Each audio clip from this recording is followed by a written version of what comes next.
Hello students, जैसा कि आप लोगों को मालूम है कि इस समय इस साल भी 2021 में जैसा कि 2020 में हुआ था, लॉकडाउन की वजह से काफ़ी स्टूडेंट्स का पढ़ाई काफ़ी बाधित हुआ था। तो इस बार ऐसा न हो, इसलिए इंग्लिश की एक स्पेशल ऑनलाइन क्लासेस एक वीडियो शूट करके अपलोड किया जा रहा है हमारे यूट्यूब चैनल पे। आप इसको देखेंगे और आपकी जो सिलेबस है वो पीछे नहीं छूटेगी, क्योंकि हमें इसमें आप दोनों का साथ, आप सभी का साथ चाहिए ताकि हमारा और आप दोनों लोगों का प्रयास सफल हो जाए। तो हम लोग जो वीडियो आज का है मेरा इंग्लिश का, हमने जो शुरू किया है वो वॉइस है। वॉइस की पहले टॉपिक शुरू करेंगे और वॉइस की पहले टॉपिक शुरू करने से पहले मैं आपको बता दूं, मेरा नाम शहंशाह आमिर है और इस बिहार कैमूर भभुआ चकबंदी रोड हमारा कोचिंग सेंटर चलता है, सोलमेड इंग्लिश क्लासेस के नाम से। उसके यूट्यूब चैनल पे आपको ये वीडियो मिल जाएगा, ठीक है। तो फिलहाल काम की बात करते हैं, बाकी सारे बच्चे पता कर लेते हैं कि कहाँ पे कौन है, ठीक है। तो आइए, हमारी पहली जो टॉपिक है आज की वॉइस है और इस वॉइस को समझेंगे कि वॉइस होता क्या है। तो जब हम वॉइस की बात करते हैं तो वॉइस के दो टॉपिक होते हैं मेन। पहला हो गया एक्टिव और दूसरा हो गया पैसिव, ठीक है। ऑलरेडी मैंने लिखा हुआ है इसके बारे में कि एक्टिव क्या होता है और पैसिव क्या होता है, ओके। जब हम एक्टिव की बात करते हैं तो एक्टिव का मीनिंग होता है डूअर इज मोर इम्पोर्टेंट, ठीक है। जब हम डूअर इज मोर इम्पोर्टेंट की बात करें तो इसका मतलब होता है वह चीज़ जो पता ये चले कि कौन कर रहा है। जैसे अगर मैं आपसे पूछूं कि कौन पढ़ा रहा है, आप कहोगे शहंशाह सर पढ़ा रहे हैं, ठीक है। मैं कहूँ वह किताब लिखता है, तो मैं अगर पूछूं कौन किताब लिखता है, आप बोलोगे सर वह किताब लिखता है। तो ये जो वह और ये जो कौन की बात आ रही है यानी मैं, ठीक है, ये दो जो शब्द हैं ये बता रहे हैं कि इसमें जो मेन है वो डूअर है, करने वाला। डूअर का हिंदी होता है करने वाला। इंग्लिश कोई बड़ी बात नहीं है, बहुत सारे हिंदी और इंग्लिश मीडियम में बच्चे कंफ्यूज रहते हैं। इंग्लिश सभी का एक होता है, इसमें कोई अलग नहीं है, बस शर्ते आपको सीखने की ज़रूरत है, कहाँ पे किस तरीके से सीखा जाता है, okay. Let's come the topic. जब हम डूअर की हमने बात की तो doer is more important, active. और फिर इसका जब हमारा पैसिव बनता है तो पैसिव का मीनिंग होता है work done is more important than the doer, यानी किस पर काम किया गया है वो सबसे ज़्यादा इम्पोर्टेंट होता है, न कि डूअर इम्पोर्टेंट होता है।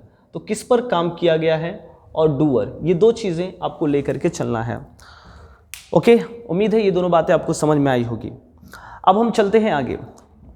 जनरल चीज़ है, कोई ज़्यादा बड़ी बात नहीं है। Tense versus voice. Tense versus voice की बात करें तो इसमें हम टोटल मिला करके 8 टेंस की स्टडी करते हैं। 8 यानी 8 प्रकार के टेंस की स्टडी करते हैं। मैं आपको बताता हूँ कौन कौन सा। प्रेजेंट टेंस जानते होंगे सब लोग, तो प्रेजेंट टेंस में 3, present indefinite, present continuous, present perfect. Past tense में भी 3, past indefinite, past continuous, past perfect. 3 3 6 हो गया। और फ्यूचर टेंस में भैया, फ्यूचर टेंस में आपको 2 होता है, एक हुआ आपको फ्यूचर इंडेफिनिट और दूसरा हुआ आपको फ्यूचर परफेक्ट टेंस। इस तरह से मिला करके 3 प्रेजेंट का, 3 पास्ट का, है ना। बोलते रहना बेटा ना, बोलोगे तो सीखोगे, क्योंकि जब तक नहीं बोलोगे तब तक नहीं सीख पाओगे, ये नियम होता है, ठीक है। आते हैं टॉपिक पे। तो 3 हो गया हमारा प्रेजेंट का, 3 हो गया हमारा पास्ट का और 2 हो गया फ्यूचर का, मिला करके आपको 8 हो गए। अब हमारी शुरुआत जो होगी, देखिए वीडियो मैंने जो टारगेट हमने किया है ज़्यादा नहीं, 15 से 20 मिनट की वीडियो रहेगी, शानदार रहेगी, एकदम अट्रैक्टिव रहेगी, ताकि बच्चे उसको तुरंत सीखें कम समय में ज़्यादा योगदान सबसे अच्छा, ठीक है। जब हम इसकी बात करें बेटा तो टेंस वर्सेस वॉइस में हमने पहला शुरू किया जिसको हम लोग बोलते हैं प्रेजेंट इंडेफिनिट, ठीक है। जब इस प्रेजेंट इंडेफिनिट की बात करें तो प्रेजेंट इंडेफिनिट टेंस जो पढ़े होंगे पता चल गया होगा, टेंस का भी वीडियो अपलोड करेंगे, उसके लिए आप बेफिक्र रहिएगा, सारी चीज़ें धीरे धीरे आती रहेंगी। तो प्रेजेंट इंडेफिनिट की जब हमने बात की तो इसका हमने पहला सेंटेंस लिखा अफर्मेटिव सेंटेंस, ठीक है। जब अफर्मेटिव सेंटेंस की बात करते हैं तो इसका जब हम अफर्मेटिव सेंटेंस का स्ट्रक्चर लिखना शुरू करेंगे, स्ट्रक्चर एक्टिव वॉइस का, तो ये हुआ आपको सब्जेक्ट, ये हुआ आपको V1 और V5 और ये हुआ आपको ऑब्जेक्ट, ठीक है। उसी एक्टिव वॉइस को जब हम पैसिव में चेंज करेंगे तो उस ऑब्जेक्ट को हमने यहाँ पे सब्जेक्ट बना दिया, ध्यान से देखिएगा, इस ऑब्जेक्ट को यहाँ पे सब्जेक्ट, फिर इसको हमने तोड़ा तो इज, एम, आर, ठीक है। फिर इस मेन वर्ब को हमने वर्ब के थर्ड फॉर्म में चेंज कर दिया और फिर उसके बाद ये हुआ आपको सूटेबल प्रीपोजिशन। अब प्रॉब्लम यहाँ पे ये है कि कुछ लोग बोलते हैं कि सूटेबल प्रीपोजिशन क्या है। अब बचपन से खानदानी आदत है लोगों की, बहुत गलत तरीके से पढ़ते हैं voice, by plus object, by plus object. ये क्या बदतमीज़ी है, बाई प्लस ऑब्जेक्ट कुछ होता नहीं है, ये बेवकूफ़ों वाली बातें हैं। ऐसे शिकारी टीचर होते हैं, उनसे बच के रहना ज़रूरी है। सूटेबल प्रीपोजिशन के बाद हमने यहाँ पे क्या बच्चे, वर्ब का थर्ड फॉर्म, सॉरी हमने कहा बच्चे, उसके बाद आपका वो जो सब्जेक्ट है ना, इस सब्जेक्ट को हमने यहाँ पे ऑब्जेक्ट बना दिया, ठीक है। ये हुआ नियम। अब सूटेबल प्रीपोजिशन की बात हम लोग सीखेंगे कैसे, इसको लेकर के चलना है। इसके ऊपर मैं आपको बेस तैयार करता हूँ, कुछ एग्जाम्पल, फिर उसके बाद आगे चलते हैं। एग्जाम्पल की बात करें सरकार तो ये हुआ आपका एक्टिव वॉइस का सेंटेंस। मैंने कहा बच्चों शी सिंग्स अ सॉन्ग, वह एक गाना गाती है, हिंदी भी बोल रहे हैं। पैसिव यहाँ पे बनेगा। एक्टिव वॉइस की बात करें बच्चे, मैंने बच्चे an arrow kills a snake. फिर और एग्जाम्पल, ये आ रहा है ना सर, आ रहा है ना। हाँ, एक्टिव वॉइस। तो फिर दूसरी बात अगर हम करें बेटा, तो मैंने कहा बच्चे आई नो यू, ठीक है। और फिर मैंने एक और लिखा बच्चे, मैंने लिखा बेटा फायर एनगल्फ्स द फॉरेस्ट, ठीक है। ये 4 एग्जाम्पल। अभी 4 एग्जाम्पल से आप बहुत कुछ खास बातों को सीखेंगे यहाँ पे, है ना। क्या सीखना है, पहले इस चीज़ को देखना है। ये 4 एग्जाम्पल से आपकी जो प्रॉब्लम है वॉइस की, वॉइस का एग्ज़ाम में, बिहार बोर्ड के एग्ज़ाम में 2 नंबर का आता है और सीबीएसई वाले बच्चों का भी काफ़ी ज़्यादा यूज़फुल है। जब वो राइटिंग स्किल बनाते हैं तो इन सब चीज़ों की ज़रूरत पड़ती है। मैं कहूँ बच्चे, घड़ी टूट गई, घड़ी टूट गई, द वॉच इज़ ब्रोकन, है कि नहीं। मैंने कहा बच्चे पंखा गिर गया, द फैन इज़ फॉलन। अब वहाँ पे थोड़ी बोलोगे पंखा गिर गया तो द फैन फॉल्स, ऐसे बोलेंगे तो फिर गलत हो जाएगा, है कि नहीं। तो किस तरीके से क्या करना है, अभी सीबीएसई ने क्या किया कि वॉइस को रिड्यूस कर दिया है। बदतमीज़ी है भाई, रिड्यूस करके भी क्या करेगा। राइटिंग स्किल जब लिखोगे तो उसमें तो जाहिर सी बात है, लिखने का तरीका एक्टिव करोगे या तो पैसिव करोगे, या तो ऐसे, या तो फिर घुमा करके। बात को समझने की ज़रूरत है ना। आओ सर, टीचर होता ही है समझाने के लिए। आइए ध्यान से लेकर चलते हैं।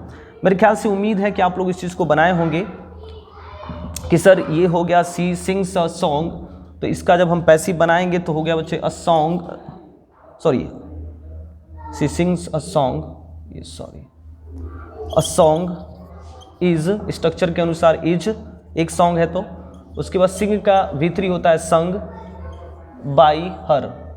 An arrow kills a snake, मैंने कहा बच्चों snake is killed by an arrow. कोई दिक्कत, मेरे ख्याल से कोई दिक्कत नहीं होगा, सब रटी रटाई हुई चीज़ है ना। राम जी के ज़माने से ही चली आ रही है सब फालतू बातें।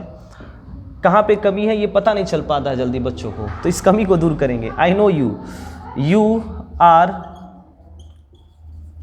Known by me. और अंतिम बात करें, फायर एनगल्फ्स द फॉरेस्ट, मतलब आग जो है जंगल को निगल गया, एनगल्फ कर गया। एनगल्फ का मतलब निगल जाना, तो ये हुआ the forest is engulfed by fire. अब इसमें गलती कहाँ पे है, तो इस गलती को थोड़ा सा हम ढूंढें तो आप पहले की बातों को लेके चलेंगे, जो पहले टीचर पढ़ा चुके हैं रटी रटाई हुई बातों को, तो ये सारी बातें सही लगेंगी। लेकिन जब हम इसको देखते हैं सूटेबल प्रीपोजिशन, ये जो टॉपिक थोड़ा सा कंफ्यूज करने वाली चीज़ें हैं, इसको कैसे सॉल्यूशन में चेंज करेंगे। आओ सॉल्यूशन में चेंज करते हैं सरकार। आपका ये शहंशाह आमिर आपके साथ हमेशा बना हुआ है अच्छे तरीके से पढ़ाने के लिए। आइए पॉइंट पे आते बेटा। देखो ये हुआ प्रीपोजिशन, पहले प्रीपोजिशन को पहचानते, इसमें कौन कौन प्रीपोजिशन है। ये सारे प्रीपोजिशन हैं, ये भी प्रीपोजिशन है, हमें सूटेबल प्रीपोजिशन चाहिए। तो suitable preposition in the sense क्या हुआ, मैं आपको यहीं पे लेके चलता हूँ। देखिए ये हुआ पहली बात, जब इसमें हम बाई का यूज़ करेंगे तो बाई के साथ हमारा लिविंग बीइंग आना चाहिए। अब लिविंग बीइंग मतलब हो गया, आप बोलो लिविंग बीइंग या बोल सकते हो पर्सन, लिविंग बीइंग या पर्सन, ओके। सेकेंड की बात करें बच्चे, आप जब इन का इस्तेमाल करते हैं तो इन होता है बच्चे name of medium, name of medium. और तीसरी बात करें बच्चे तो वहाँ पे हम एक विथ भी लगाते हैं। पैसिव वॉइस में लोग सिर्फ बाई की बात करते हैं। देखो कितनी चीज़ें बढ़ती जा रही हैं, बढ़ती जा रही हैं। सीखोगे तो समझ में आएगा, तुक्का मारोगे सर बस यहीं तक रहोगे, कहोगे सर नंबर कहाँ से कम आ गया, बेवकूफ़ है इंसान। आ जाओ, विथ की बात करते बेटा तो ये हुआ बच्चे नेम ऑफ टूल्स, ठीक है, नेम ऑफ टूल्स यानी औजारों के नाम के साथ हम विथ का यूज़ करेंगे। और कुछ खास ऐसे शब्द हैं जिनके साथ हम लोग टू का यूज़ करते हैं, जैसे नो का, नो के साथ, LISTEN लिसन के साथ, COMPARE कंपेयर के साथ। इन सभी 3 शब्दों के साथ हम टू का इस्तेमाल करते हैं। और भी बहुत सारी बातें हैं, ऐड का भी यूज़ होता है, अभी नहीं बताएंगे, अभी बताएंगे तो फिर दूर चले जाओगे। आ जाओ पहले पास जुड़ते हैं बेटा। दिल के अंदर बेचैनी जब होती है तभी आदमी किसी के पास आता है। आ जाओ, तो अब मुझे बता दो ये बात, सी सिंग्स अ सॉन्ग, गाना गाने वाली कौन, लिविंग बीइंग है ना। देख लो यहाँ पे पहली जो बात है लिविंग बीइंग है, तो जब लिविंग बीइंग है तो ये बाई अपने आप में क्या है, करेक्ट है। नेक्स्ट सेंटेंस पे आते हैं। सेकेंड सेंटेंस में एन एरो, एक तीर सांप को मार देता है। जब हम तीर की बात करते हैं तो तीर तो कोई लिविंग बीइंग नहीं है, बोलना है ना बेटा, कोई लिविंग बीइंग तो नहीं है। ये क्या है भाई, नेम ऑफ मीडियम है ना सर। नेम ऑफ टूल्स है तो कहोगे हाँ सर। ये नेम ऑफ टूल्स की बात करें तो यानी ये औजार है। औजारों के नाम के साथ हम किसका यूज़ करेंगे भाई, विथ का करेंगे। किसका करेंगे, बोल नहीं रहे भाई, किसका करेंगे, विथ का करेंगे, है ना। तो जब हम बाई को हटा करके यहाँ पे हमने यूज़ किया बेटा विथ, WITH। जो भी दिक्कतें होंगी आप कमेंट करके बताएंगे, अगर दिक्कत नहीं होगी तो लाइक करिएगा और फिर उसको शेयर भी करते रहिएगा, ओके। चलिए पॉइंट पे आते बेटा। यू आर नो, जब नो की बात करें तो वो नो शब्द मिल रहा है, तो नो के साथ हम टू का यूज़ करते बेटा, बाई का नहीं करते हैं। बात समझ में आ रही है ना। हर एक चीज़ों पे, हर एक सिचुएशन के अनुसार बातें बदलती रहती हैं। The forest is engulfed by fire, sir ये कोई साधन है जिसके अंदर कोई, जैसे आप अपना कपड़ा रखते हो बक्से के अंदर, तो बक्सा क्या हुआ, आपके कपड़े को सेफ रखने का साधन हो गया। भाई जितने भी जंगल हैं आग में डूब जाते हैं, ख़त्म हो जाते हैं, तो ये एक क्या हुआ, एक मीडियम हुआ, एक साधन हुआ, ठीक है, एक रास्ता हो गया। तो यानी इसलिए यहाँ पे बाई का यूज़ नहीं सर, यहाँ पे हम जो भी यूज़ करेंगे इनका इस्तेमाल करते हैं, ठीक है। तो इस तरीके से ये बातें जो मैंने आपको बताया ये बहुत ख़ास बात है। ये टोटल वॉइस पढ़ने में, वॉइस को समझने में आपको ज़्यादा से ज़्यादा यूज़फुल रहेगा। बात समझ में आ रही है। टॉपिक की बात करते हैं, 2 मिनट और लेंगे फिर ख़त्म करते हैं। तो ये थी हमारी वॉइस, है ना। अब कल आप इसके ऊपर और भी प्रैक्टिस करके आएंगे। अब इसको पढ़ने के बाद घर पे प्रैक्टिस करिए, फिर कल की वीडियो में मैं आपको इसके आगे और भी ले चलूँगा, कुछ एक्सरसाइज भी हम लोग करेंगे, ठीक है। इस सारी बातों को समझिएगा। जो भी बातें प्रॉब्लम होगी उसको कमेंट करके बताइएगा, नई प्रॉब्लम होगी शेयर, लाइक करिए, शेयर करिए और देखते रहिए सॉलमेट इंग्लिश क्लासेस शहंशाह सर के साथ। Thank you.